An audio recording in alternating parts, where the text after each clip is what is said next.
ингээд за инхтээ докторыгаа илтгэлээ тавина уу гэж урьж байна. Ингээд малын пестицидийн үлдэгдэл хүнсний аюулгүй байдалд нөлөөлөх нь экспортын бүтээгдэхүүнд гардаг хүндрэлүүд сэдвээр инхтээ доктор маань илтгэлээ тавина. Та тэгээд өөрийгөө товч танилцуулаад тэгээд ажлынхаа туршлаганаас бас товч танилцуулаад тэгээд илтгэлээ тавина уу. За баярлалаа. За та бүхэнд өглөөний мэндийг хүргэе. За намайг инхтээ гэдэг. Би бол малын эмч мэрэгчлээ, малын их эмч мэрэгчлээ. За энэ чиглэлээрээ бол улсад олон жил ажилласан. За гол нь миний харилцагчаас ажил бол би улсын мал эмнэлэг ариун цэврийн төв лабораторид энэ хүнсний аюулгүй байдал байгаль орчноос шалтгаалт хүчний онцлогоо хандлтын албыг хариуцж явж исэн. За энэ хугацаанд бол ер нь хүнсний аюулгүй байдлын олон асуудлуудыг хариуцж явж исэн гэдэгч яг энэ малын энийн асуудлаар бол нэлийн гүнзгэрч ингэж судалж ингэж явсан байж байгаа. Тэгээд энийг шинжилгээ хийх судалж ингэж явж байгаа хугацаанд бол манай энэ дотоодын хэрэглэгчид болоод экспортод гарч байгаа бүтээгдэхүүнийг гаргаж байгаа компаниудын хувьд нэлийн бэрхшээлүүд учирч ирсэн. Тэгэхээр энэ бэрхшээлтэйгээ холбоотойгоор одоо пестицидийн асуудал ч гэсэн яг адилхан энэ чиглэл рүү явж байгаа учраас одоо малынхаа эмийн үлдцийн асуудал дээр тулгуурлаад энэ асуудлыг бидэрт одоо ямар асуудал тулгардгийг тэр талаараа мэдээлэл өгөөч гэж одоо бичсэний дагуу би өнөөдөр та бүхэнд мэдээлэл өгөхөөр ирээд байна. Миний дуу сонсогдож байна уу та нарт? Миний дуу сонсогдож байна уу? Байна уу? Сонсогдож байна уу? За манай орон нутгийн сонсогдож байна уу?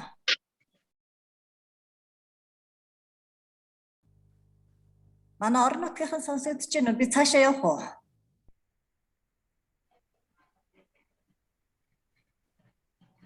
Дундгой цэвэрмаа сонсогдож байна уу?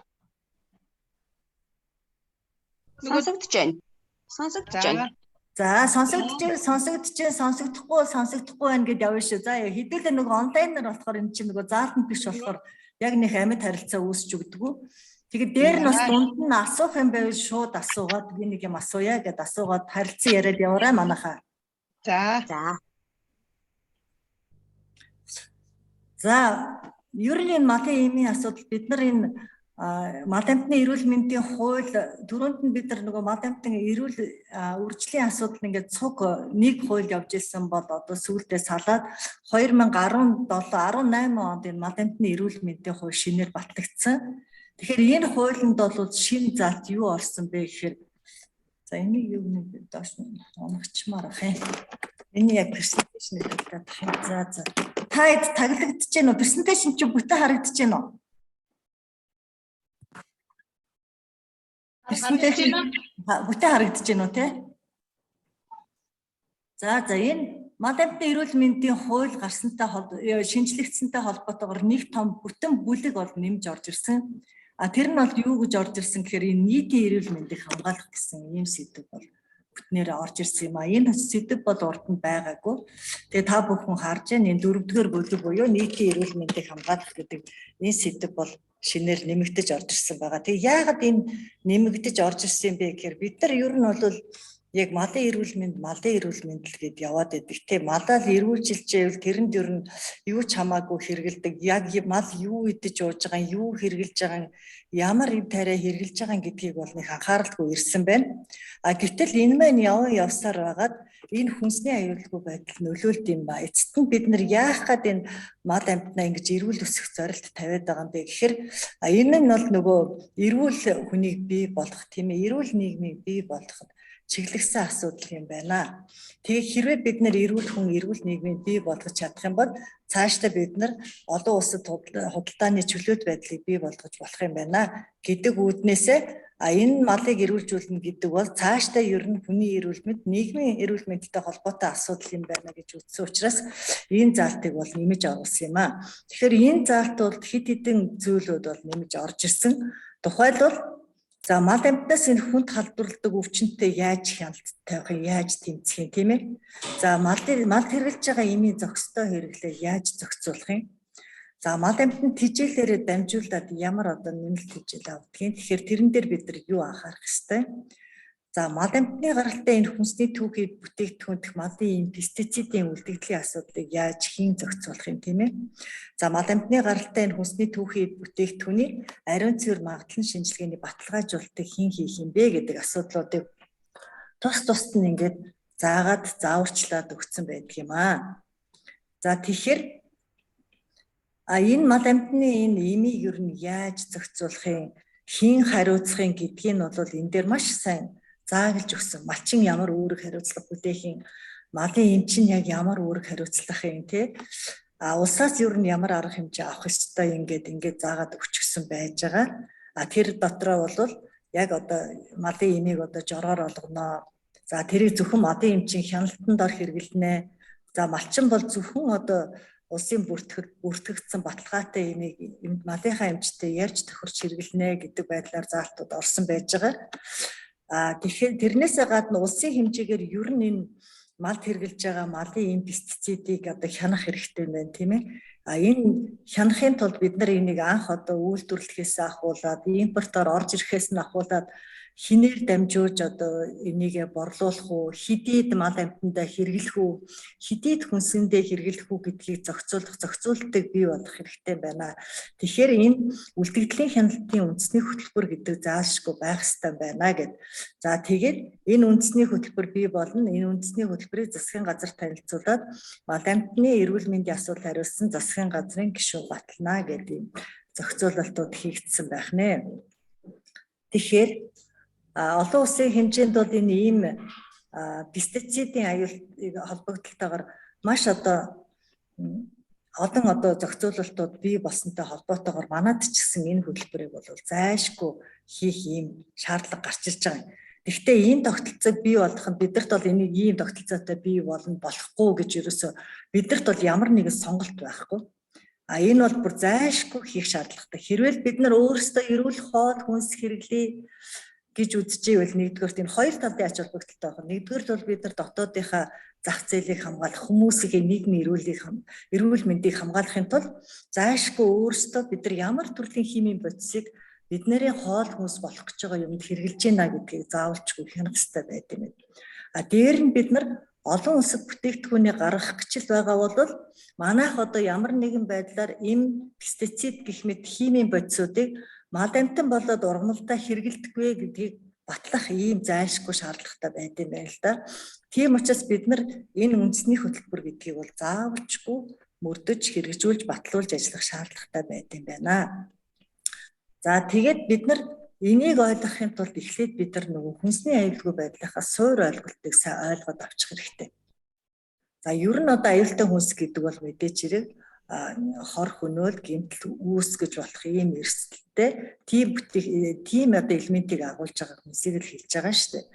Тэгэхээр дотор нь бид нар бол энийг 3 хуваагаад үзчихэж байгаа. Тэгэхээр та нарт арай ойлгомжтой болно. Жишээлбэл бид нар физикийн бохирдол, химийн бохирдол, биологийн бохирдол гэдэг ингээ 3 ангилаад үзчихэж байгаа юм л да.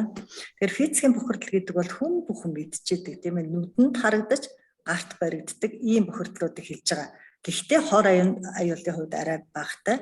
Өөрөөр хэлбэл та нар ингээд нөгөө тээвэрлэлтийн явцад бохирдсон тийм ээ. Эсвэл одоо шавж мэрэгчи ядагцж байдаг юм уу, шилний хагархай, төмрийн өвцөж байдаг юм уу тийм ээ. Эсвэл одоо ингээ машин тэргэн дээр ачиж явж хахад одоо бензин энэ болцсон, бензин үнээр амттай ч гэдэг юм уу. Ийм байх юм бол бид нар физикийн бохирдолтой хүнс юм байна гэж ойлгох нь шүү дээ. Гэтэл дараагийн нэг асуудал бол энэ биологийн бохирдолтой хүнс гэж байдаг. Бид нар нөгөө өвчтэй мал амьтан хүнсэнд оруулахгүй гэд үзээд байна гэдэг чинь тэр амьтан болвол эрүүл буш тийм ээ, өвчлсөн бие организмд нь биохимийн бүр өөрчлөлтүүд гарцсан. Тэгээд тэрнээс болоод дамжаад одоо халдвартай өвчнөр өвчлсөн байх юм бол жишээлбэл вирусын одоо бохирдолтой ийм одоо малын баах хүнсэнд хэрэглэгдэх гэдэг шүү дээ. Тэгэхээр энийг бол мөн биологийн бохирдол гэж үздэг. Ийм учраас өвчтэй мал амьтныг хүнсэнд хэрэглэхийг хориглодог. За дээр нь бид нар яах нь энэ хүнсээ бэлтгэхэд хадгалах явцад нянгийн бохирдлуудтай учирдаг тийм ээ. Ялангуяа одоо мал амьтны гаралтай бүтээгдэхүүн за газар тариалангийн бүтээгдэхүүнүүд ч гэсэн хадгалалтын явцдаа бохирддог. Нэм вирус мөөгөнцрөөр бохирдох асуудлууд байдаг тийм ээ. Энийг бол бид нар биологийн бохирдол гэж байгаа. За мөн хадгалалтын явцад элдв янзын янгийн бохирдолтууд үүсдэг тийм ээ. За тэгэхээр энэ бол физикийн бохирдол болоод биологийн бохирдол бол бидний хамгийн сайн мэддэг ийм хүнсний бохирдол байна шүү дээ. За бидний хамгийн мэддэггүй бохирдол бол химийн бохирдлын асуудал гэж байгаа. За бид нар энэ хүнсэндээ аж ахуйгаа их сайхан авч явахын тулд малд ялангуяа юу яадаг вэ? Ийм тариагаар мөн тэжээлээр нь зохицуулаад энэ тэжээлийн нэмэгдлийг өгөх байдлаар малаа эрүүлжүүлж ингэж явдаг байна. За та бүхний хувьд мөн газар тариаланд хэрэгжилж байгаа пестицидыг онцолж хэлэхээр байна тийм ээ. Тэгэхээр эдгээр чинь яах нь вэ? Бид нар одоо энэ ургацаа нэмэгдүүлэх хорт хөнөөлтөн шавчнаас сэргийлэхийн тулд энэ олон төрлийн химийн бодисуудыг хэрэглээ явж штэ. За тэгэхээр энэ бол бас химийн бохирдолтой ороод явчихж байгаамаа. За дээр нь энэ хүнд элементүүд байж гэн тийм ээ. Бусад энэ байгаль орчноос шалтгаалсан энэ байгаль орчны одоо уул уургатай холбоотойгоо бохирдлууд бас орж ирээд явж байдаг тийм ээ. Ийм бохирдлууд байдаг. Тэгэхээр Монгол улсын хэмжээнд одоо бид нар хамгийн сайн хянаж чадж байгаа юм бол энэ физикийн бохирдол, биологийн бохирдлыг бол хянаж чадж जैन. Дээрээс нэмээд хүн нийгмийн зүгээс ч гэсэн энийг мэдж байгаа учраас шаардлагууд өндөр тавигдаад байна шүү дээ, тийм ээ. Гэтэл химийн бохирдлыг бол мэдэхгүй байна. Мэдэхгүй байгаа мөртлөө яг ингээд химийн бохирдлоор бохирдсон хүнс бол тэрийг гаднаас нь хүн хараад бол мэдэхгүй л дээ. Энэ одоо пестицидээр бохирдсон байна. Энэ мал одоо амьд байхдаа энэ тариа хэрэгжилж ээжээ гэдгийг бол мэдэхгүй. Тэгэхээр энэ талын одоо шинжилгээнүүдийг их нарийн болгох, энэ талын мэдлэг мэдээлэлтэй байхгүй бол хамгийн их одоо хүний эрүүл мэндэд нөлөөлж байгаа, хүнсээр дамжиж нөлөөлж байгаа аюул бол энэ химийн бохирдлын аюул байгаа юм л да. Тэгэхээр бид нар энэ дээр бол маш сайн анхаарал тавьж явах хэрэгтэй юм аа. За ер нь бол энэ мал амьтан газар тариаланд ч бас ялгаагүй тий олон янзын шалтгаанаар л эмийн бодис пестицидүүдийг хэрэглээд явж байгаа юм. Гэхдээ малын хувьд бол энэ малд хэрэглэсэн эм тариа бол малын биеэс гадагшлах хугацаа гэж үүдгийг тодорхой хэмжээгээр малд эм тариа хэрэглэж болно болохгүй. За зайлшгүй заалтаар хэрэглэсэн байх юм бол тэрийгэ бүр биеэс нь одоо гадагшлах хүртэл хүлээх ёстой шүү. Бүр одоо биеэс гадагшлаад энэ мал антим одоо бүтээгдэхүүн цэвэр гэж үздсэн нөхцөлд бол хүнсэнд хэрэглэхийг зөвшөөрдөг тийм ээ. Газар тариаланд ч гэсэн адилхан бас тийм шаардлага тавигдаад явж байгаа. Тэгэхээр ер нь хүний хүнсэнд хэрэглэж байгаа энэ ямар ч төрлийн бүтээгдэхүүн бол ийм химийн бодисоос бол ангид байх хэрэгтэй юм аа. Тэгэхээр энийг бол дэлхийн нийтийн хэмжээнд анхаарч үзэж байна. Ер нь одоо сүүлийн үед үүсэж байгаа айхтар одоо онцлогдохгүй байгаа өвчлөлийн гол их суурь бол яах нь энэ химийн бохирдлоос энэ өөрсдөө мэдхгүйгээр бид нар хүнсээр дамжуулж энийг аваад байна. Энэ хүнсний аюулгүй байдалд анхаарахгүй болохгүй байна гэдэг ийм асуудал бол дэлхийн нийт одоо зөвшөөрөөд нэг төвшөнд очсон байна шүү дээ. Тэгэхээр за манай улсын хувьд бол яалтчбал одоо хүнсний гол нэрийн бүтээгдэхүүн бол мал аж ахуйн гаралтай, хөдөө аж ахуйн гаралтай бүтээгдэхүүнүүд эзэлж идэг шүү дээ, тийм ээ. Гэтэл манай яг хүн ардын ихэнх нь бид нар энийг мэддэггүй, тийм ээ. Яг энэ хүнсний эрүүл ахуй, энэ малын энэ пестицидийн үлдэгдлийн тухай, энэ одоо химийн бохирдлын тухай ойлголтууд бол байдаггүй л дээ, тийм. Тэгэхээр энэнтэйгээ холбоотойгоор бид нар бол энэнд одоо өртөх магадлал маш өндөр байгаад байдаг. За тэгээд зогсохгүйгээр цаашаага бид нар нөгөө экспортод гаргана гэдэг айгүй том зорилт тавиад идэг. Гэтэл ихэнх хөгжсөн орнууд бол нийгмийнхаа эрүүл мэндийг, хүнийхээ эрүүл мэндийг хамгаалсан энэ хууль дүрм журамтай хамгаалагдсан байдаг учраас энийг бас гадагшин гаргахад хүндрэл учирдаг. Бид нар өөрсдөө энийг баталж чаддгүй нэг ийм хүндрэлүүд үүсдэг юм л да. Тухайлбал одоо энэ малд одоо бид нар үнэхээр одоо танах руу нийлүүлж байгаа бүтээгдэхүүнд малын юм хэрэглээгүй энэ одоо цэвэр малын бүтээгдэхүүн байгаамаа гэж хэлэхдээ тэрийг бид нар нотлох шаардлагатай болдог. Хаана өссөн, хаана яг тижээж исэн, ямар юм тариа вакцин хэрэгжилж исэн гэдэг талын мэдээллүүд давхар өгөгдөн. Дээр нь шинжилгээ хийгээд энэ бол үнэхээр одоо малыг амьд байхад нь хэрэгжилжсэн эм тарианы үлдц энэ бүтээгдэхүүнд байхгүй гэдгийг нотлох шаардлагатай байдаг байхгүй юу. Тэгэхээр ялгаа байхгүй. Одоо мөн манайхан цаашаа зүгийн балны экспорт ярьж байна. Дахиад одоо чацарганы экспорт ярьж байна тий. Тэгэхээр зэрэгэл одоо бид нар тэрэндээ мөн чацарганд одоо манай пестицид бид нар байхгүй ямар нэгэн байдлаар химийн бодис үлдэхгүй гэдгийг батлах шаардлага гарч ирэх нь шүү дээ, тийм үү? За мэдээч хэрэг малд бол одоо энэ эрчимсэн аж ахуй хөгжиж байгаатай холбоотойгоор ер нь одоо орчин үед маш олон янзын эм тариа гарч байгаатай холбоотойгоор эм тариагүйгээр бас өвчлөлгүй явна, сайхан аж ахуй үржүүлэн өсгөн гэдэг асуудал бол бас хүндрэлтэй л дээ. Гэхдээ тэрийг бол маш сайн анхаарч яг нэг зөвлөмжийн дагуу хэрэглэх, яг шаардлагатай үед нь эм тариаг хэрэглэх ийм одоо шаардлага гарч байгаа юм. За сүүлийн үед бол жишээлбэл мал дээр бол зөвхөн одоо нөгөө амаар нүг гэх юм уу тарих байдлаар хэрэглэхээ болсон шүү дээ. Ихэнх тохиолдолд мөн малын тижээлт нь одоо хэрэгцээтэй бодисыг нэмж өгдөг ийм болсон. Тэгэхээр мөн мал амтны тижээлийг бас анхааралтай авч тэрэнд шинжилгээ хийх, тэрэнд анхаарал хяналтаа хандуулах ийм шаардлага бол гарч ирж байгаа юм л да. За газар тариалангийн бүтээгдэхүүний хувьд ч гэсэн мөн адилхан ийм шаардлагууд тавигдаад явна гэж ойлгох хэрэгтэй. За тэгэхээр бол яг малд бол ер нь бол энэ тижээлийн шинг зөвсөлтийг сайжруулах зорилгоор ч одоо энэ эм тариа тижээлийн нэмэлтүүдийг хэрэгжилж байна. Өөр нэг зорилт нь бол гарцаа байхгүй өвчлсөн мод тийм ээ эмчилгээний зорилгоор энэ эм тариаг хэрэглээд явж байгаамаа. Тэгэхээр бид нар ер нь энэ малын эмийн үлдэгдэл гэж юу юм бэ гэхээр өөрөөсөө одоо мэдээд энэ малчид малын эм центр яг малдаа энэ хэрэгжилж байгаа эм тариа малын бие тодорхой хугацаагаар хадгалагддаг юм байна. Тэгэхээр бид нар тэрийг малын эмийн үлдэц гэж үзээд байгаа юм.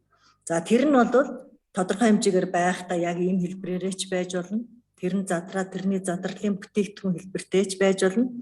Бүр одоо шинжилгээгээр тогтоогдохгүйгээр бүтээгдэхүүн өөрөө хортой байдал шилжсэн ч байж болдог байхгүй юу. За өөр нэг ойлголт бол энэ пестицидийн үлдэгдлийн энэ асуудал байна. Бүр одоо энэ малын эмийн үлдэц гэдэг ойлголтод ордоггүй тийм ээ. Малын эмийн үлдэц гэдэг дотор бид нар пестицид, эм тарианы үлдэцийг ойлгодог байна шүү дээ. Гэтэл малын эмийн үлдэгдэл гэдгээс гадна бохирдуулагч гэдэг ойлголт бас цуг явж байгаа. Contamination гэдэг тийм ээ. Энэ бол бидний нөгөө мэдэхгүй байгаль орчноос шалтгаалсан бохирдлууд. Дээрээс нь нэмээд энэ үйлдвэр уул уурхайтай холбоотой гарч ирж байгаа бохирдлууд бид нар ч мөн энэ ойлголтондоо нэгдмэл байдлаар ороод явдаг шүү. За тэгэхээр үлдэгдэл бодис гэдэг дотор юу орд юм бэ гэхээр бидний нөгөө малдаа хэрэгэлдэг эм тарианы үлдцүүд орно, хүнд металлууд орно. Тэгээд цасраг идэвхт бодисууд орно. За бид нарын хэрэглээд байгаа нөгөө пестицидүүд ч юм уу энд ороод явдаг байна шүү дээ, тийм ээ. За тэрнээс гадна энэ байгаль орчны бохирдолтууд ороод явдаг байна. Тухайлбал энэ полибромжсан бифенил, полихолорцсон бифенил, диоксанууд гэдэг бодисууд ороод явна. Тэгэхээр ялангуяа олон улсад энэ диоксаныг бол маш нарийн шинжилгээгээр шаардж идэг. Энэ ямар бодис юм бэ гэхээр за энэ бол бүр 200 хэдэн зүйлтэй дотроо маш олон янзлаар ангилж хуваагддаг ийм бодис байж байгаа. За гол үүсэж байгаа юм нь энэ бодис бол нөгөө хогийг ил задгаа шатаадаг шүү дээ, тийм ээ. Манайхан айлч орон нутаг Улаанбаатарт хогийг ил задгаа шатаадаг. Тэрнээс одоо нөгөө хуунцар сав нөгөөтгөл галгар рууд энтрийн шаталтаас үүсдэг ийм бохирдол шүү дээ. Тэгэхээр энэ одоо маш өндөр хүчтэй хор байж идэг, тийм ээ. За тэрний ойр орчинд бэлтжиж байгаа үхрийн бол одоо яг нь үүхэнд их хуримтлагддаг гэж үзэж байгаа. За тэгэд ямар хор гөнөлтэй гэхээр одоо энийг идэж ууж байгаа тэр малын бүтээгдэхүүнийг идэж уухад бол тэр хүндээ нэг хор мэддэхгүй. Яасан юу одоо хаана микрофоноо нэгээд байна уу? Манайхан дууга хаагаарай. Байна. За миний ярьж байгаа сонсогдож байна уу? Сонсогдож байна. За. Цаашаа явах уу? Цаашаа үргэлжлүүлэх үү? Тэгээ. За тэгэхээр зэрэг энэ одоо хог орчмын бүсэд бэлтжиж байгаа мал болоо тэрний эрүүл мэндэд одоо нөлөөлдөг байх нь шүү дээ, тийм ээ. За тэгэхээр Энэ бол цаашаа ер нь яг хэрэгжилж байхад мэдэгдэхгүй мөртлөө цаашаа хүний үр удам генд нөлөөлдөг ийм бодис байна. Ер нь бол энийг одоо дахин гаргаснараа хүний одоо үр удам одоо төрөлхийн гажигтай гардаг байна. За тэгээд одоо хүн одоо бодно тийм ээ энэ одоо бохирдлоос дараагийн үе мэн одоо гайгүй гарах хэлгүй дээ. Энийг л одоо хүн төвччихье гэж бодож боддгоо. Үр удам нь холдох тусмаа улам одоо ургийн гажиг нэгсэн явдаг ийм аюултай хор байна. Тэгэхээр энийг ч гэсэн одоо ийм одоо бодисыг хүнсээрээ дамжуулж оруулж ирж болохгүй гэх. Тэгэхээр энд заагдсан бүх бодисыг бол заавалчгүй одоо хүнсэнд хянжих хэрэгтэй гэсэн юм олон улсын шаардлага байдаг байна шүү дээ. Тэгэхээр бид нар энд гарсан одоо энэ химийн бодисуудыг бол ер нь хэрэглэн дээр ч анхаарах хэрэгтэй байдаг. Цаашдаа хүнс болсон хойно хүнсэн дээр байнга анхаарч шинжлэх шаардлагатай байдаг.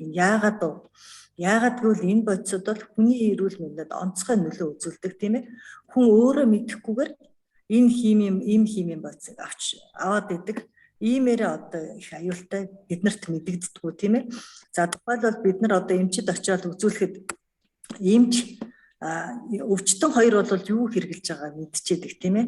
За та антибиотик хэрглэж байгаа бол та мөөгөнцөртөж магадгүй тийм ээ. Та хэд хоногийн дараагаар нистатин юм уу энээсээ сэргийлэх энэ тариа хэрэглэх хэрэгтэй гэд ингээд зөвлөд явцдаг бол энэ хүнсээр дамжуулж авчсан энэ аюул дээр бол тийм юм байдаггүй. Өөрөө мэдэхгүйгээр хүнсээр дамжуулаад хэрэглэдэг тийм ээ. За тэгэхээр ялангуяа одоо газар тариалангийн бүтээгдэхүүн дээр нь энэ мал аж ахуйн бүтээгдэхүүн гэдэг бид нарын одоо үнэхээр одоо гол нэрийн бүтээгдэхүүнд л орж явдаг шүү дээ. За уучтаар энийг утсаа. Байна уу? Байна уу? Байна. Тийм байна.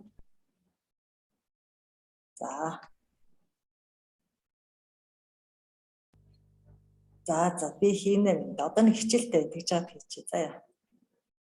За.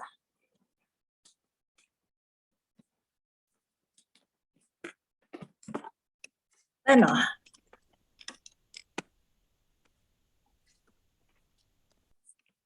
За тэгээд энэ химийн бодисууд чинь бас л ижил хүнд хор холбогдолтой тийм ээ. Яг одоо бид нар одоо имийг хэрэглэхээр одоо ямар хор нөлөө үзүүлдэг вэ? Тэгтэл тэр үйлчилгээ бол одоо пестицидик ч гэсэн тэр үйлчилгээ бол яг хүнсээр дамжаад адилхан үйлчилгээ очиждаг байхгүй юу?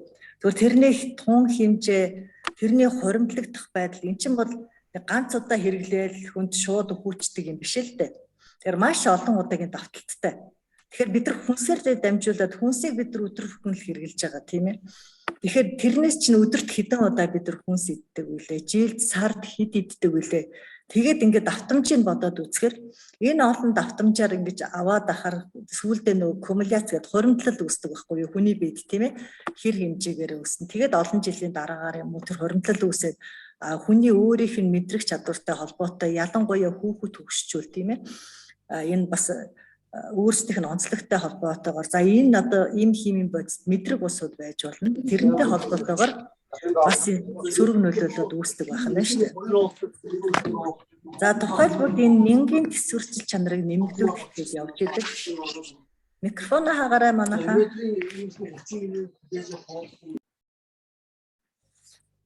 За тэгээд нянгийн төсвөрчил чанарыг нэмэгдүүлэх гэж байгаа юм л да. Тухайлбал одоо би өөрөө мэдхгүйгээр нөгөө малаа эмчилж байгаа л тэгэл малынхаа сүү бүтээгдэхүүнийг аваад хэрэглээд ахаар нэг л мэдхэд өөрөө өвдөөл тэгээд нөгөө эмнэлэгт ханддаг тийм ээ. Тэгэхээр манайхан нэг антибиотикийн мэдрэг үзүүлдэг штэ. Тэгэхээр танд одоо тэр антибиотик чинь мэдрэг биш байна.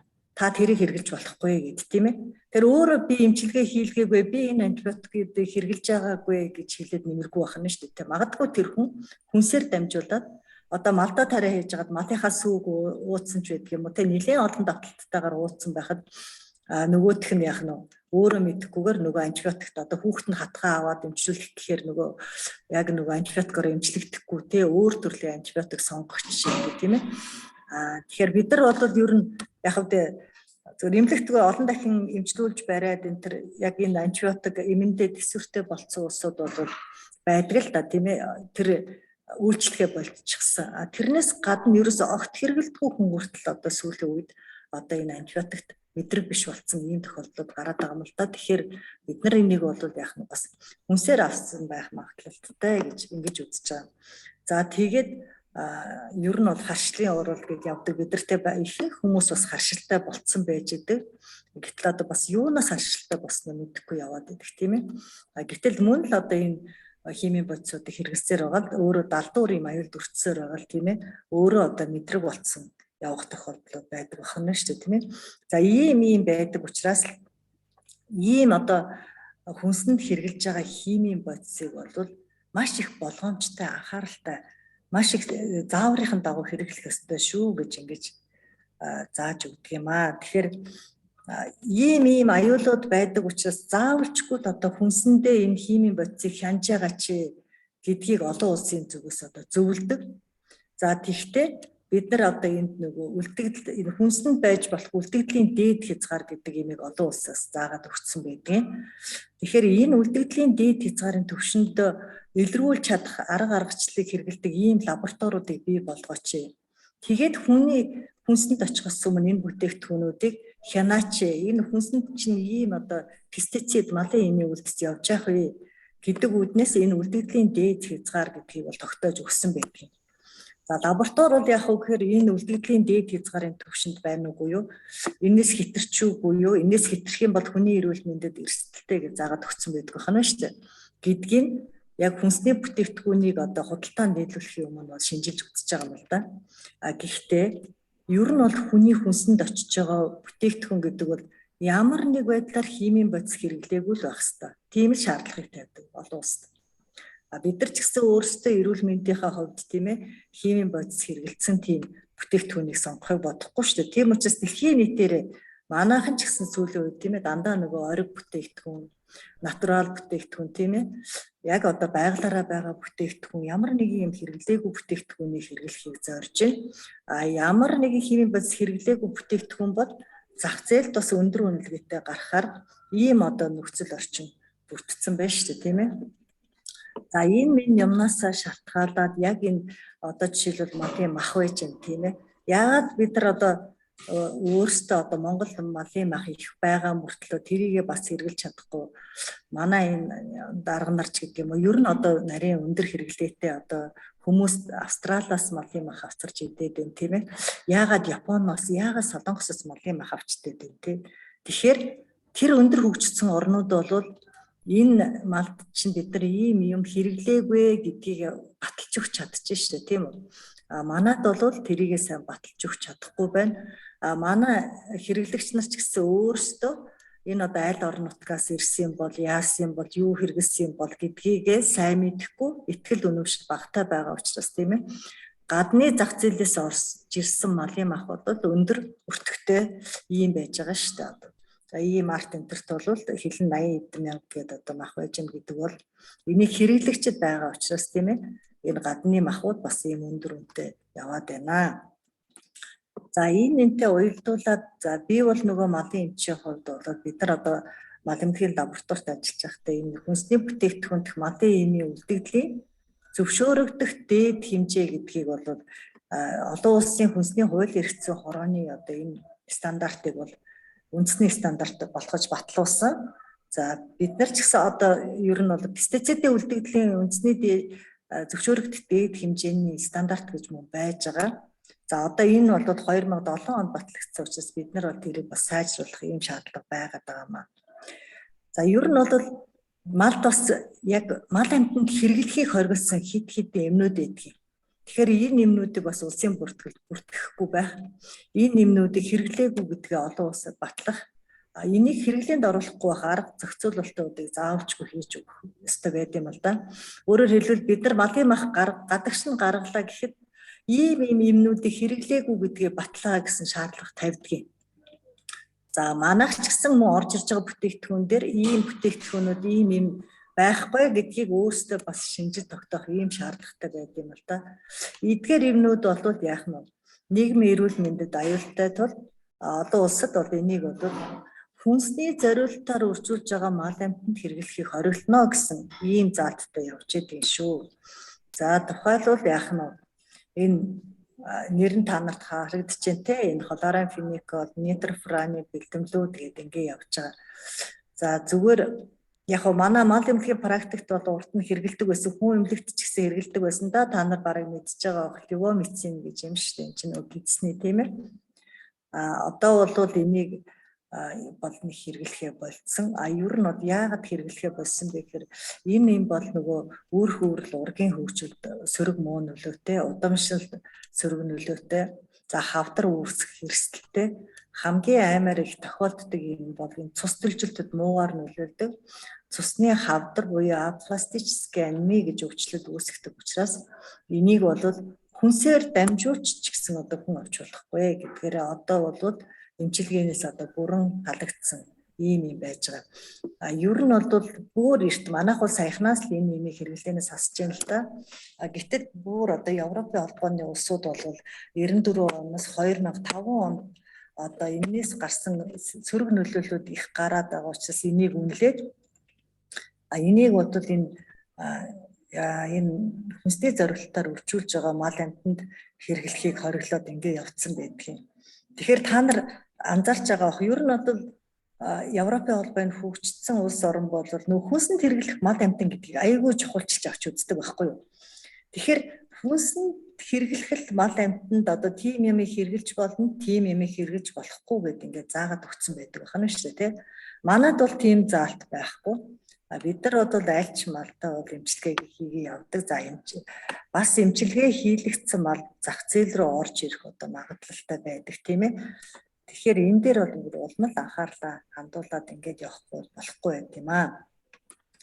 За тэхэн битгий хэл энэ Европын холбооноос юу гэж шаарддаггүй гэхээр маш өндөр түвшинд нарийн арга гаргач хэрэгэлдэг ийм лабораториуд бий болох хэрэгтэй тийм ээ.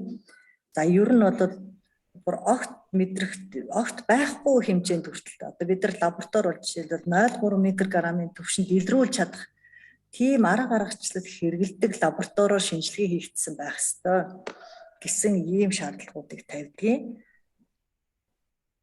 За мөн одоо түрүүний нэг юм бол нитрофраны бэлтгэлүүд байж байна. Мөн одоо Европын холбоонд гарсан үлгэн гидсэнд бол мөн илэрчээсэн. За тэгэхээр та нар мэдж байгаа бох. Одоо энэ бол нөгөө бөөрийн нэг жижигхэн шар юм байдаг шүү дээ, тий. Тэр юм байж байгаа. Одоо ч гэсэн эмчилгээнд хэрэглээ явж байгаа. Энэ бол онцгой бүр хавдар үүсгдэг. Тэгээ ядаж нөгөө бөөрийн чулуу үүсгдэг тийм ээ. Тэгэхээр одоо нөгөө манайх эмчилгээндээ хэрэглэхдээ энэ нэмийг уухдаа шингийн юм сайн угаарай гэдэг ч юм уу ингэ зөвлөж өгдөг байна шүү дээ, тийм үү. Тэгэхээр энийг бас мал амьтны гаралтай бүтээгдэхүүнүүдэд хэрэглээд явдаг байна. За манайх мөн импортоор орж ирж ирсэн бүтээгдэхүүнүүд бас ийм хориотой бодисод идэрч ирсэн. Тухайлбал Хятадаас орж ирж ирсэн гахаа маханд одоо клин бутрал гэж ийм идэрч ирсэн байна. Энийг бол ер нь бол эмчилгээний зорилгоор бол хэрэглэхийг бол зөвшөөрдөг. Өөрөөр хэлбэл адууны астм тий юуны өврийн астм гэсэн өвчнүүдэд бол хэрэглэхийг зөвшөөрдөг юм. Гэтэл энэ юм нөгөө хоёр өөр одоо өөр функцтэй. Энэ болохоор яг нэг бол нэг допингийн үүрэг гүйцэтгээд идэг те манайхны ойлгож байгаагаар. Нөгөөх нь бол эмчилгээний. Тийм учраас малын одоо маха өсөлтийн хэрэглэх тэжээл баг хэрэглүүлэх тийм ээ. Ийм зорилгоор бол хэрэгэлсэн байсан. Тэгэхээр энийг бол одоо олон улсын хэмжээнд хориглоод манайх ч гэсэн нэг хэсэг бол энэ хятадын экспортыг зогсоож яг Польшаас бол гахаа мах оруулж ирж байсан. За ийм байдаг учраас ер нь бол энэ түрүүн би хэлсэн 2009 онд бид нар малын эмийн үлдэгдлийн зөвшөөрөгдөх дээд хэмжээ гэдэг стандартыг батлуулж ирсэн. Тэрийг ахаад 2017 онд сайжруулад нэмэлтээр яг артлын хуудсан дээр нь тийм ээ ямар эмийг ер нь хүнсэнд хэрэгж болохгүй. Яагаад болохгүй? Яагаад ямар хурлаас эмийг одоо хоригдсан бэ гэдэг заалтуудыг оруулаад нэмэлтээр оруулж өгсөн байж байгаа. Тэгэхээр одоо энэ малын эмийн үлдэгдлийн дээд хязгаарын стандартын ардталт нь ийм юмнуудыг хоригдсон гэдэг ингээд оруулаад өгсөн. Одоо тэдэн онд тийм хурлаар хэлцэгдээд ийм хор нөлөө асуудалтай учраас энэ эмийг бол хүнсний зорилтоор үржүүлж байгаа мал амьтанд хэрэглэхийг зөвшөөрөхгүй. Тэгэхээр энэ эмийн нэр төрөл бол маш олон болж байгаа тийм ээ. Тэгэхээр энэ стандартын ард дээр бас ингэж оруулж өгнэ. За бид нар ингээд малын эмийн асуудлыг зохицуулаад улсын хэмжээнд бас ч гэсэн зохицуулалттай болоод яг одоо хүнд очих хүнсээ хянаад тийм мал амьтнаа бүр мал эмнэлгийн хувьд бол бас яасан шүү дээ нөгөө гаралт үүслээсээ ахуулаад одоо захимсыг хэлбэрт шилжсэн. Тэгээ мал эмнэлгийн нэгжүүд нь бол энэ мал амьтанд юу хэрэгжилж байна гэдгийг хяндаг. За тэгээ хэрэглээгүй айлтаа бол энэ мал амьтанд юу эмийн бодис хэрэглээгүй гэдгээ баталгаа өгдөг. За энэ мал эмнэлгийн нэгжүүдийн дүгнэлтийг үндэслээд одоо сумын мал эмнэлгийн байцаагч нь бол сертификат гэрчилгээ олгодог. За тэр нь одоо системд бүртгэгдээд цаашгаа хүлээж авах гэж байгаа одоо нөгөө үйлдвэр зах худалдааны төвүүд бол тэр аймгийн тэр сумын тэр одоо малчны бүтээгдэхүүн ирж байгаа юм байна гэдгийг мэддэг ийм тогтолцоороо шилжиж явж байгаа юм аа. Гэтэл одоо бидний хамгийн орхигдоод байгаа юм яг энэний араас явж байна тийм ээ. Одоо бидэрт хүндрэлтэй юм гэвэл яг энэ пестицидийн асуудал гэдэг газар тариад хэрэгжилж байгаа тийм ээ. Гэтэл одоо бид нар нөгөө би түрүү хэлсэн ш нь нөгөө чацарган гаргана гэсэн зорилт тавиад байдаг. Цаашдаа өшөө ямар ч бүтээгдэхүүн бид нар гаргаж болно тийм ээ.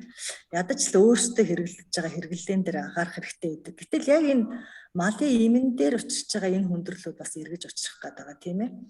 За тийм ч учраас бол бас би одоо малын имнээсээ яг энэ тогтолцоо бас адилхан учраас энэ пестицидийн үлдэгдлийн асуудал руу бас орж ирж байна. За би бол түрүү танилцуулж ирсэн Улсын мал эмнэлэг ариун цэврийн төв лабораторид олон жил хүнсний аюулгүй байдлын асуудал хариуцсан албаны дарга хийж агаад одоо бол тэтгэвртээ суусан. Тэтгэвртээ суулаа гэж зүгээр суухгүй. Одоо би Медимплекс хувьцаат компани демо лабораторид одоо зөвлөсөн ийм ажлыг гүйцэтгээд бас яг энэ та бүхэнтэй нийлж энэ пестицидийн асуудлыг зохицуулахад өөрөө мэддэг чаддаг зүйлээ зориулахын тулд явж байгаа юм аа.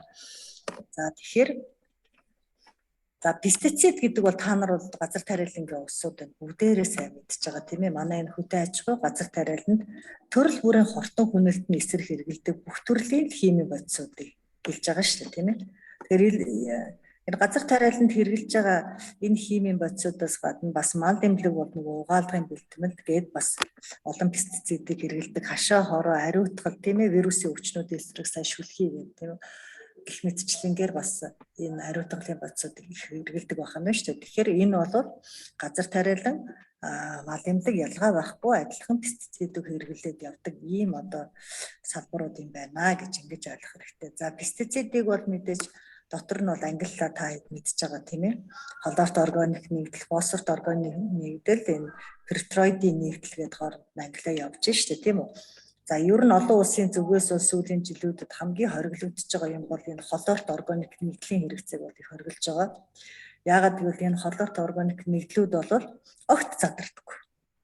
Бүр тэр чигтээ одоо энэ жишээлбэл байгальд одоо жишээлбэл ус бороо цаснд ингээд байгаад өнжөөд олон жил болоод энийг бол хүн задарна гэж ойлгодог тийм ээ. Гэтэл энэ холоорт органик пестицидүүдийн хувьд огт задардаггүй. За тухайлбал одоо малд бид нар ляндааны дүүстгэл хэрэгэлдэг байсан нөгөө цагаан орхоо та нар мэдж байгаа да өтчгөөрн зэрэг өтөн дээр нь чихэж хайчаал дараа нь өтийн ухаал хайчдаг тийм ээ. Энэ энэ төр чинь бол огт задардаггүй. Тэгээ задардаггүй тэр чихтэй хүнсээр дамжуулаад хүний илгэнд очиод нь алдчихдаг, тэгээ хавдар үсгчдэг. Ийм учраас эднэрийг бол хэрэглэхийг олон улсын зүгээс хориглож байгаа юм аа. За бид нар ерөнхийдөө пестицид гэдэг ерөнхий нэрээр яваад байгаа боловч тийм ээ. Дотор нь их олон ангилдаг байх нь шүү дээ тийм. Хортон шавжийн эсрэг хэрэгэлдэг, хачгийн эсрэг хэрэгэлдэг тийм. Ургамлын өвчин хортныг устгах зорилтоор хэрэгэлдэг пестицид. За ургамлын өвчний эсрэг, хог ургамлын эсрэг хэрэгэлдэг, мэрэгчдийн эсрэг хэрэгэлдэг гэд ингээд ер нь дотор нь пестицид гэдэг ерөнхий нэр чинь бол дотроо зориулалтаараа бас ингээд олон ангилагдаад явдаг байх нэ. За манай оронд ч гэсэн энэний төлөөлөл болгож хэрэг түгээмэл хэрэгэлдэг одоо пестицидүүд байна. Та хамгийн сайн мэддэг энэ карата, децис, раундап тийм ээ. Пумас супер алмазис гэдэг. За мал эмнэлэгт бол энэ хулганы хор байна, бормадион гэдэг ийм пестицидүүдийг бол хэрэглээд явдаг юм байна. Ер нь пестицидыг чинь нэг хоёр төрлийн зорилгоор хэрэгжилж штэ тийм ээ. За бэлчээр болон ургамал тармил хог ургамлыг одоо устгах энэ хортон ургамлыг устгах зорилгоор нөгөөх нь бактери мөөгөнцрийн өвчин хөнөөлт шавжнуудыг устгах зорилгоор ингээд хэрэглээд явждаг. За хэдийгээр мөн одоо малын энд яг адилхан одоо пестицидыг одоо ургамлыг одоо хамгаалах зорилгоор хэрэгжилж байгаа боловч эргээд ургац цаа нэмэгдүүлэх энэ ургамлын хамгаалах зорилгоор хэрэгжилж байгаа боловч тийм эргээд хүний эрүүл мэнд байгаль экологи энэ хүнсний аюулгүй байдлын аюул заалтыг бол учруулж байдгаараа хамгийн их эрсдэлтэй байд юм а. Тэгэхээр пестицид гэдэг бол ерөөсөө бүр тэр чигтээ хор штэ. Тэр бол ер нь малын эмтэй одоо адилтгах бас аргагүй л дээ. Малын эм бол арай урд. Пестицид гэдэг бол өөрөө байгаа тэр шинж чанар өөрөө хортой хэрэгжилж байгаа хүнтэй аюултай.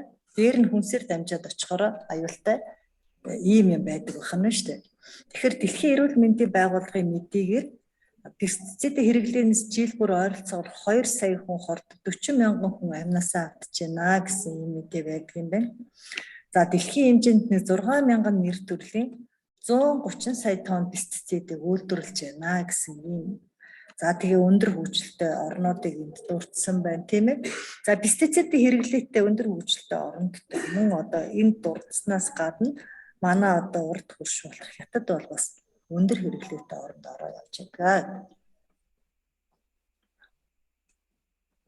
За тэгээд энэтэй холбоотойгоор бол бас нэлээд заавар зөвлөмжүүлж өгдөг. Та нар пестицидтэйгээ хэрэгжилж явах үедээ бас өөрсдөө их анхаарах хэрэгтэй тийм ээ. Өөрсдөө энэ хэрэглээтэй холбоотой анхаарч ирснээр л дараагаар нь бид нар энэс урьдчилан сэргийлэх, тэрнтэй холбоотой үлдэгдлээс урьдчилан сэргийлэх ийм арга хэмжээ авч чадах нь шүү дээ тийм. Ялангуяа өөрсдөө бас хэрэглэн дээр ч гэсэн анхаарах хэрэгтэй. Хэрэгжилж явахдаа ганцаараа байж болохгүй тийм ээ. За хэрэглэж болох одоо хамгийн бага тун хэмжээгээр бүр зайшгүй нөхцөлд хэрэглэнэ тийм ээ.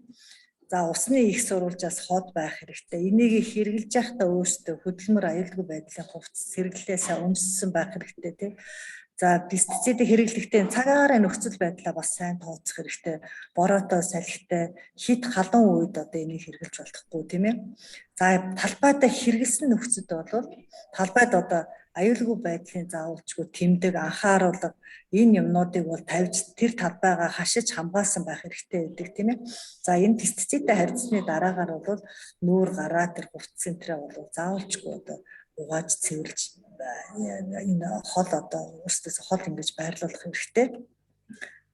За ажлынхаа хувцсыг бол энэ гэрийнхаа хувцас хэрэглэлтэй бол хорж юм уу гэрийн ойр орчимд хадгалж болохгүй ч гэдэг юм уу тийм.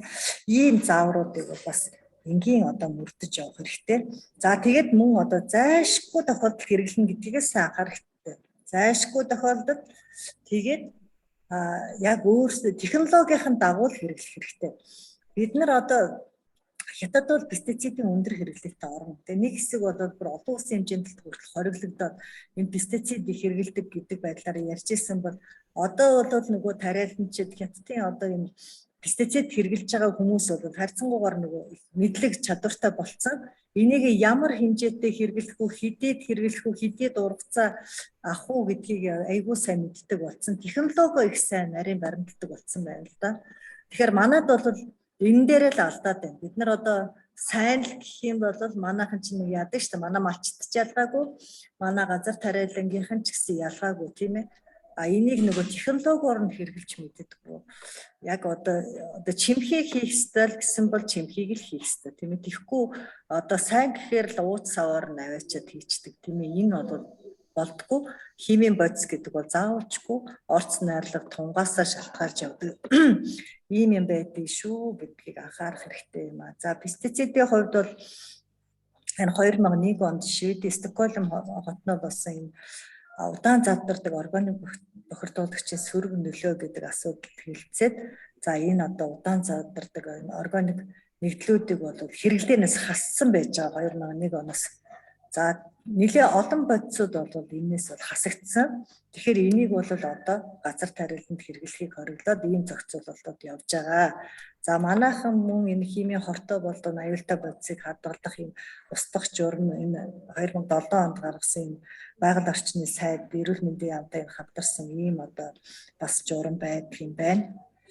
За 2008 онд би түрүү хэлсэн энэ хүнсний бүтээгдэхүүнтэй пестицидийн үлдэгдлийн зөвшөөрөгдөх хэмжээ стандартыг бол батлуулсан байдаг. Гэхдээ одоо энийг бол заашгүй бас шинжлэх одоо шаардлага ургаж гараад байгаа тийм ээ. За тэгээд мөн химийн хортуулаад аюултай бодисын тухай хууль гэсэн ийм одоо зохицуулалт байдгийн байна. Гэхдээ энэ зохицуулалтаар бол аль ч зохицуулалтаар наваад үзсэн. Бас тэр болгон бид нар яг пестицидийн үлдэгдлийн асуудлыг зохицуулж чадахгүй байна. Энэ чиглэлийн яг үлдэгдэлгүй бүтээгдэхүүн хэрэглэх асуудал бол аль ч хууль журманд бол тусгагдаж өгөөгүй байна.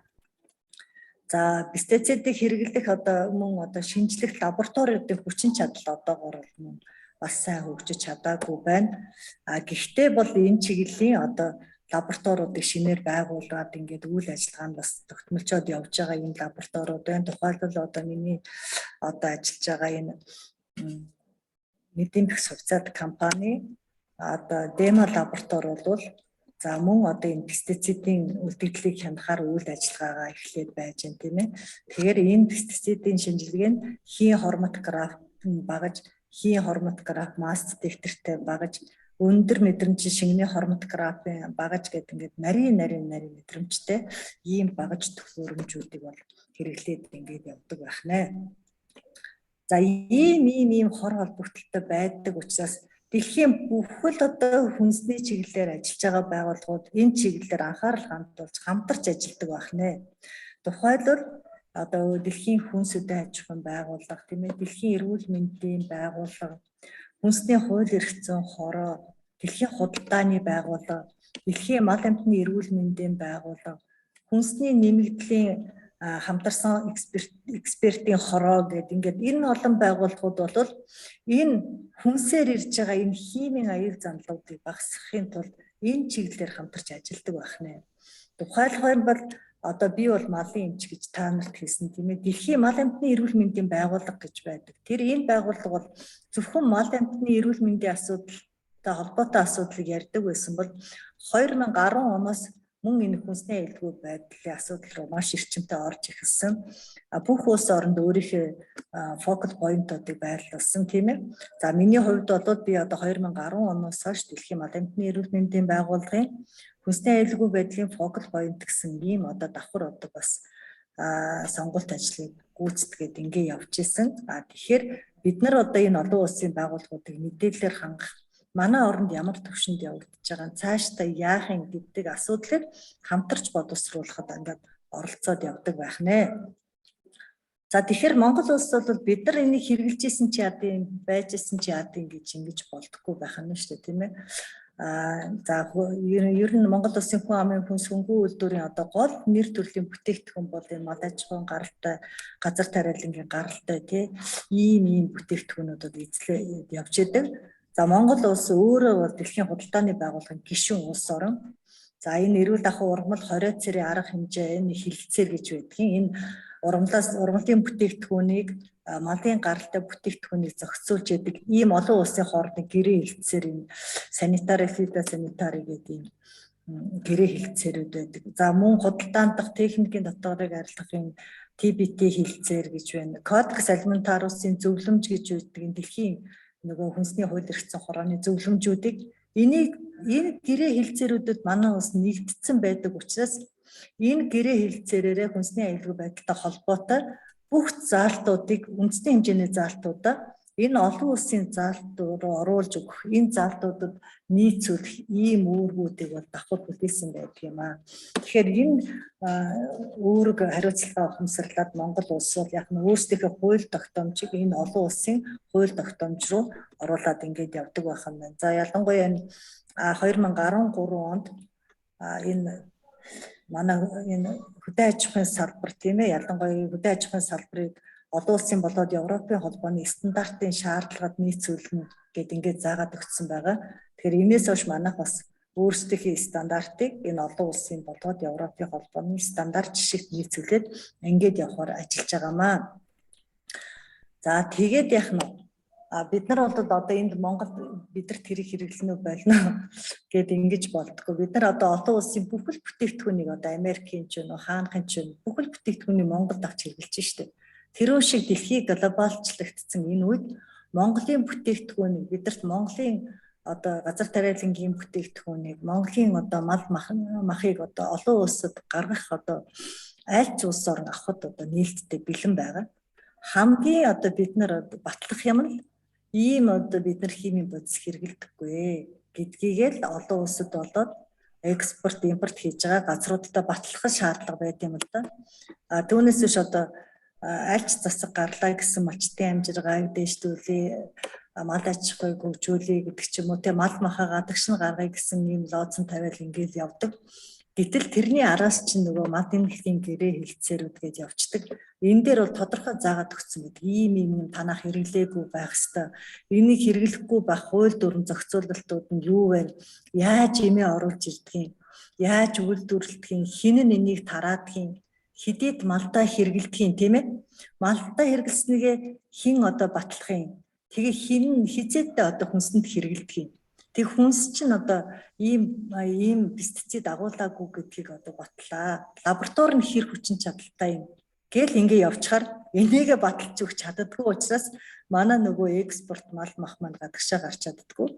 Бас ингэчдэг юм байгаамаа. Тэгэхээр та бүгд ч гэсэн энийг хэлж гин гэдэг нь цаашдаа бид нар одоо пестицид хамаагүй хэрэглээд байна гэдэг нь цаашдаа манай одоо бүтээгдэхүүн эрүүл мэндийн талаасаа ч бид нарт хортой байх нь дээр нь бүтээгдэхүүнээ гадагш нь гаргах асуудал бол яригдчих чадахгүй болох ийм эрсдэлтэй байгаа учраас энэ асуудлыг бас яриад өгөөч гэж би та хэдэд энэ асуудлыг мөн ойлгуулахыг зорж байгаа юм шүү. За ер нь ингээд гадагшаа бид нар бүтээгдэхүүн гаргая гэж бодъё. Ингээд бид нар асуудал үүсчдэг байхгүй. Одоо бид нар нөгөө ийм тарай хэрэглэдэггүй гэж ингээд хэлээд идэг. Гэтэл Европын холбоо жишээлбэл ийм тарай авахдаа яах нь. За та нар нөгөө хүнсэнд хэрэглэж болохгүй гэсэн имээ хэн чаддаг юм уу? За танах энэ холорын фениколыг хэрэглэдэггүй. Нитрофураныг хэрэглэдэггүй. Нитромедазолыг хэрэглэдэггүй гэдгээ батлаатхаа. Гэл ингэдэг. Гэтэл одоо манай эмийн бүртгэлд энэ явж байгаа жишээтэй тий. Ингээд нөгөө хоорондоо уялдаж өгдөггүй. Тэгсээр нэг өндөр хэрэглээ байдаггүй манах. Тэгсээр тэрийг хэрэглэдэггүй гэдгээ баталж чаддаггүй. Тэгээд дараагаар нөгөө лабораторийн чадамж энэ төр юу вэ? Яг одоо яаж хэрэгжилж чинь, яаж илрүүлж чинь гэсэн энэ юмнуудаа л одоо шаардаад ингээд ороод ирчдэг тийм ээ. За энэ бол бүр анх удаага тохиолдож байгаа биш. Ер нь бол 96 оноос л хойш ийм шаардлагуудыг тавьж эхэлсэн. 96 оноос жишээлбэл тухайлбал Европын холбоо бол 96 онд манайх энэ танах хэрэг Европын холбоонд руу энэ хүдээчмэн гаралтай бүтээгдэхүүнээ гаргах гэж байгаа болвол энийг эндээ ямар нэгэн химийн бодис хэрэглээгүй гэдгээ баталж явах хэрэгтэй шүү гэж бүх улс оронд ингээд мэдэгдэл өгсөн байж байгаа. Манад ч гэсэн өгсөн байдаг. Тэгээ бид нар бол энэ хяналтын тогтолцоог чи харъя шүү. Ямар тогтолцоогоор хянжин гэдгээс чинь шалтгаалаад танаа бүтээгдэхүүнээ чи авъя шүү гэдэг ингээд тавьсан байж байгаа. За 97 оноос хойш бол тийм бүх улс орныг нөгөө экспорт хийж байгаа улс орноос үндэсний хөтөлбөрийг нэгтгэх болсон. Одоо бүр танах хэрэг яадаг юм бол үндэсний хөтөлбөрөөр явуулаа. Яг хөтөлбөрийн хүрээнд хянж чаддаг юм уу юу? Эхлээд бид нар тэр хөтөлбөр дээр чинь үндэсний төлөвлөгөөн дээр чинь үнэлгээ өгнө. За үнэхээр одоо төлөвлөгөөнийхөө дагуу та нар ингээд химийнхаа бодисын хяналтаа сайн тавьж чаддаг юм бол нөгөө газар дээр нь очиж тэрнийг үздэг тийм ээ. Ингэжээж одоо бүтээгдэхүүнээ авдаг ийм системтэй. Манад бол бүр 99 оноос хойш бүр манад тусгайлан одоо шаардлага ирүүлж ирсэн байна.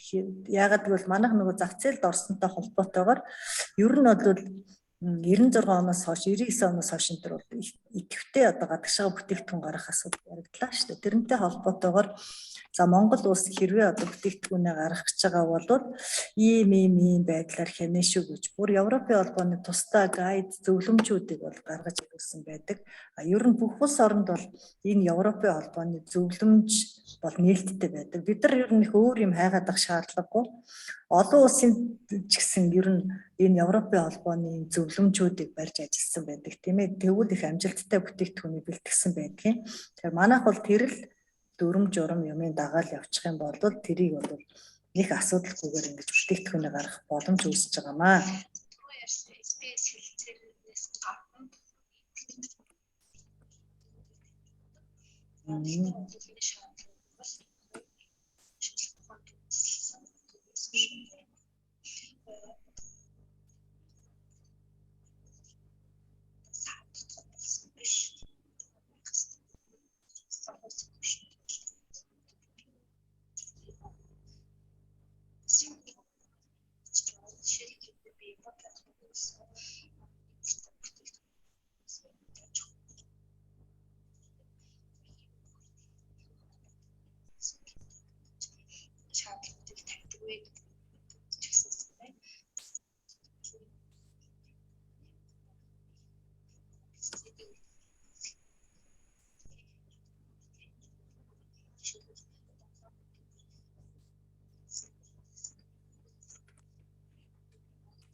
Дуун сонсогдохгүй байна уу?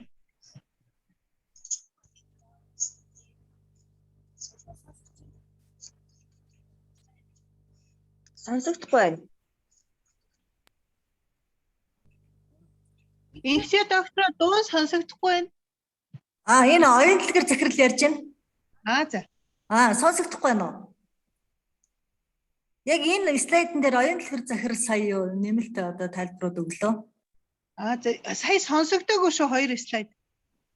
Тийм үү. Юу яах юм бэ? Оюун дэлгэр захиралтаа дахиад юу яах юм бэ? Энэ сонсогдсон уу? Ердөө сонсогдохгүй байна. Энэ сонсогдоогүй юу? Сонсогдоогүй. Тэгээ сонсогдохгүй үед нь дор нь хэлээрээ манайхаа.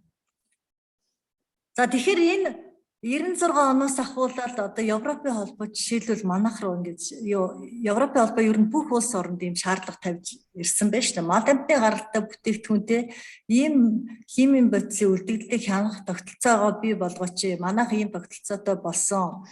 За тэгээ бид нар хэрэглэгчдийн эрх ашиг хамгаалах үүднээс цаашдаа ер нь Европын холбоо руу бүтээгдэхүүн одоо импортлох гэж байгаа улс орн байх юм бол манай энэ заавар журмыг давж байгаарэ гэд 96 оны 23-нд тоо тогтоол гэдгийг баталсан байдгийг.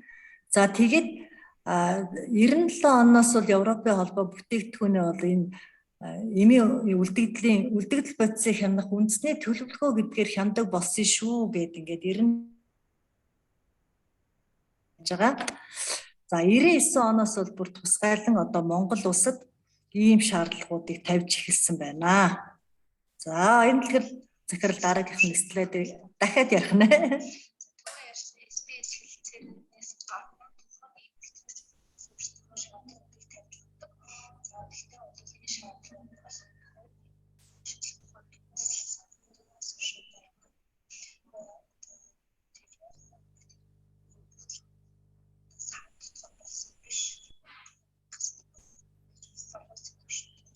Энэ дуун нэг л болохгүй надад талаа сонсогдохгүй байна яг. Оюун дэлгэр захирлаа дуун сонсогдохгүй байна гинэ. Оюуна дуу чинь нэг асуудалтай байна уу? Оюун дэлгэр захирлаа.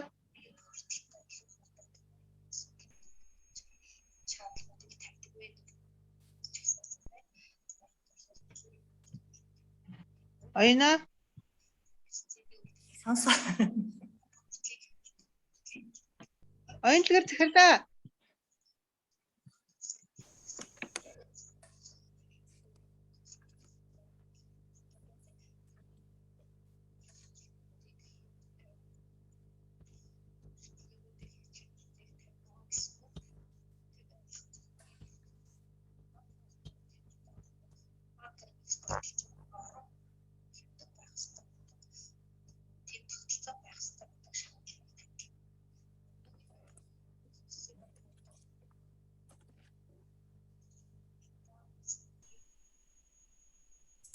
Дуугүй болчлоо. За оюун дэлгэр захирлын хувьд бол энэ слайдаа тайлбарлаад ингээ ийм шаардлагууд тавьдсан шүү гэд нэмэлтээр одоо энэ шаардлагуудаа бол тодруулж ярьж өгч байна. Одоо миний дуу сонсогдож байна уу? Сонсогдож байна. За. Тийм. Тэгэхээр бас одоо энэ Европын холбооноос одоо хүнсний бүтээгдэхүүнийг импортлохдоо энэ малын имийн үлдэц ургамал болоод амьтны гаралтай хүнсний бүтээгдэхүүн дээр пестицидийн үлдэгдлийг тийм ээ энэ бохирдлыг энэ хянсан байх ёстой гэсэн ийм шаардлагууд мөн орж ирж байна тийм ээ. За мөн иргэн мөрдөх тогтолцоо хүнсний сав баглаас асуудлууд бол нэмж орж ирдэг байх нэ. Тэгэхээр энэ слайдыг бол оюун дэлгэр захирал бэлдсэн байж байгаа. Тийм учраас оюун дэлгэр захирал сая нэмэлтээр одоо та хэдэд өгнө нэмэлт мэдээллүүдийг өгсөн. Тэгээд харамсалтай дуу сонсогдсонгүй юу те? байна уу? Одоо миний дуу сонсогдож байна уу? Байна уу? Сонсогдож байна. За тэгэхээр одоо та нар энэ хүснэгтийг харж байгаа. Ер нь энэний уртлын энэ баган дотор нь бол юу явж байгаа юм? Энэ нөгөө малд байхсгүй юмнууд одоо ингээд жагсаацсан байж байгаа. Энэ бол бүр бүлгээрээ явж байна л да. Одоо нөгөө ялгаа байхгүй та хэд нөгөө 4400 хэдэн 6000 пестицидыг бид нар ингээд жагсаах бас боломжгүй тийм учраас малын эмч гэсэн тийх боломжгүй. Тийм учраас А бүлгийн бодис, Б бүлгийн бодис гэдэг ингээд дотор нь ингээд хуваагаа явцсан байждаг. За тэгтэл эднэрээ чинь хэрвээ бид нар малын гаралтай бүтээгдэхүүнээ экспортлох гэж байгаа бол энэ Европын холбооны улсын шаардлага. Энэ бүлгийн бодисуудыг бол заавалчгүй хянсан байх ёстой. Бүр мандатри гэдэг ингээд одоо энийг саарл өнгөөр будсан байна шүү дээ. Харагдаж байна уу та хэдэд? Энэ саарл өнгөөр будсан эмийн бодисыг бол бүтээгдэхүүндээ бүр заавалчгүй хянсан байх ёстой гэж шаардлага тавьсан байдаг. За бусад эмийн хувьд бол энэ будаагүй мөртлөө энэ эмнүүдийн хувьд бол хоёр улс гэрээ хэлцэр хийхдээ энийгээ заавалчгүй үзэхүү ер нь яах вэ гэдгийгээ тохирч авдаг ийм бодис байж байгаа. Тэгэхээр бид нар бол малдаа юм бүтээгдэхүүн гаргахдаа эднэрийг бол бүр заавалчгүй үзсэн байх хэрэгтэй байна тийм ээ. За энэ дээр харагдаж байгаа энэ хүсдэгт бол малынхаа төрлөөр байж байгаа. Үхрээ мах, ямаа хоньны мах, гахаа мах, гадууных, шувуу, за усны амтнж гэдэг юм уу ингээд бичсэн байж байгаа. Тэгэхээр тэр амт дээр бол ийм бүтээгдэхүүнүүдийг бол заавал за тухайлбал та нар энэ холорын феникол гэдэг би түрүү ярьсан. Холорын фениколыг бол бүх амтны бүтээгдэхүүн дээр заавал үтсэн байх хэрэгтэй гэдэг ингээд ороод ирсэн байгааз тэрүү шиг. За яг пестицидийн хувьд ч гэсэн яг ийм л шаардлагууд тавьдаг. За гэтэл бид нар пестицид яриаггүй. Энэ жишээлбэл малын ийм биш. Жишээлбэл үхрээ махан дээр одоо зөвхөн үхрээ мах гаргалаа гэтэл А бүлгийн бодисуудаас ийм бодис үзнэ гэ. Би одоо бүр слайдаа оруулах гэдэг нөгөө нэрнүүд нь ерөөсө багтаж өгөхгүй жижигсгээд оруулсан. Тэгээд зөвхөн үхрээ махан дээр ийм бодисууд үзнэ гэд ингэж агсаацсан байдаг байна шүү дээ тийм ээ. Тэгэхээр энэ их бодисыг чинь бол зөвхөн лабораторийн аргаар үзэж болж чадахгүй шүү дээ. Тэгэхээр зарим нэг нь манайх одоо хэрэгэлдэггүй гэдгийг баталж өгөх хэрэгтэй байдаг. За хэрэгэлдэг нэгийгээ бол бид нар хэрэгэлдэг. Гэхдээ ийм тунгаар хэрэгэлдэг, энэ малын эмчээрээ дамжуулж хэрэгэлдэг ч гэдэг юм уу те. За ийм үед нь бол биес гадагшлсан тийм хугацааны дараа хүнсэнд хэрэгэлдэг гэдэг байдлаар баталж өгдөг байх нэ. За ийм асуудал байдаг учраас бид нар ер нь цаашдаа бол энэ юуг анхаарах уу гэхээр энэ пестицидээ хэрэглэхдээ мөн адил малын эмээ хэрэглэхдээ ч гэсэн ер нь энэ гарцаагүй тохиолдолд энийг хэрэглэх хэрэгтэй. Аль болохоор бид нар байгалийн цэвэр бордоонуудыг тийм ээ аль болох одоо органик натурал бордоонуудыг хэрэглээд ингээд явах. Аль болох химийн бодисоос татгалзах хэрэгтэй байна. Бүр зайлшгүй залтаар л энэ хэрэглэх шаардлага байгаад байгаа шүү. За хэрэглэхдээ яг одоо стандарт зааврынхаа дагуу хэрэглэнэ. Тэрнийг илүү гаргаж энэ төр хэрэглэхээр сайн болно гэсэн ойлголт байж болохгүй.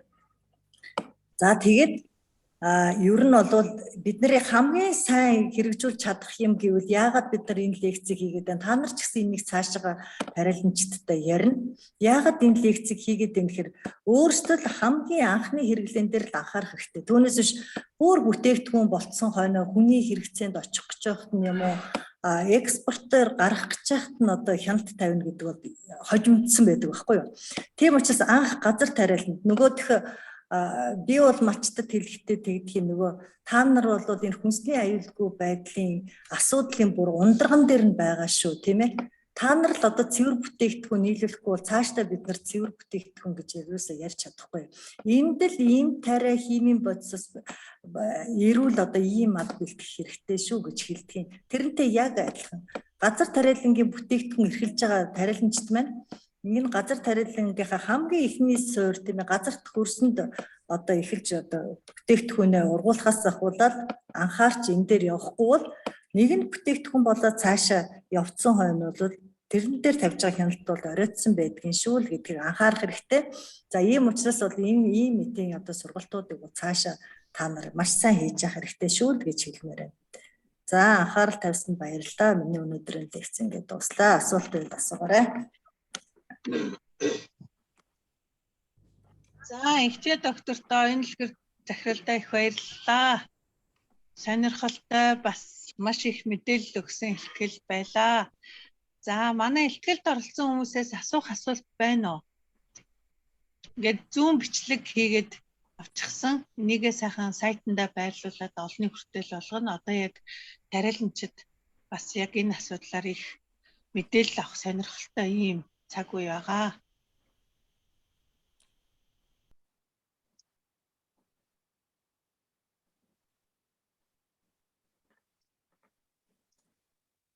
Бид нар тэгээд их сайн ярьж ижил нийгмийн хариуцлага ухамсарлахгүй бол одоо бол малчид ер нь ойлгоод эхэлж байгаа. Ихэнх бид нүсийг ярихад бол бас ойлгохгүй шүү дээ. Ер нь манай мал эмнэлгийн ч гэсэн нөгөө бизнес одоо зах зээлд орсонтой холбоотойгоор л энэ малын эмийн л одоо юу бизнес их хөгжөөд идэг те. Тэгээд энэ малын эм зарж байгаа аж ахуйн нэгжүүдийг их дэмждэг. Нөгөө эм борлуулж байгаа компаниуд нь гадагшаад отгошоо явуулдаг, шагнал урамшилд өгдөг ийм одоо систем бас хажуугаар зэрэгцээ явж байгаа юм л да. Тэгэхээр зэрэг хүн нөгөө өдөр тутмынхаа амьдралд орлогоо бодоод тэр нэг эмийн бизнес л хөөн өгөхөөс биш малын эмийн үлдэгдэл дээр анхаарыг хэрэглэхгүй бай гэж нэг бодохгүй нэг хэсэг тийм ээ.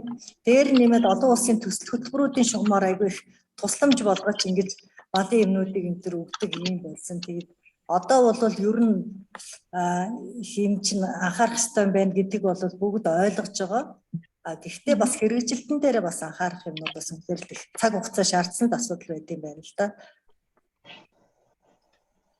За сая дунд хавьяас цэрмэ дарга асуулт асуух гэсэн нөө микрофоноо нээцмэсэ. Аагүй. За асуух юм байвал нэг нөгөө асуугаараа мэдэхгүй юу яагаад тодруулах юм байвал гинт бас нэлээ их мэдээлэл авцгаалаа. Бид нар бас юугаа энэ илтгэлээ бас ахиж тухтай бас сайн үзнэ. Тэгээд тариалангийн салбарт бас яаж тусгаж авч болох нь тийм ээ бүгдээрээ харцгаая.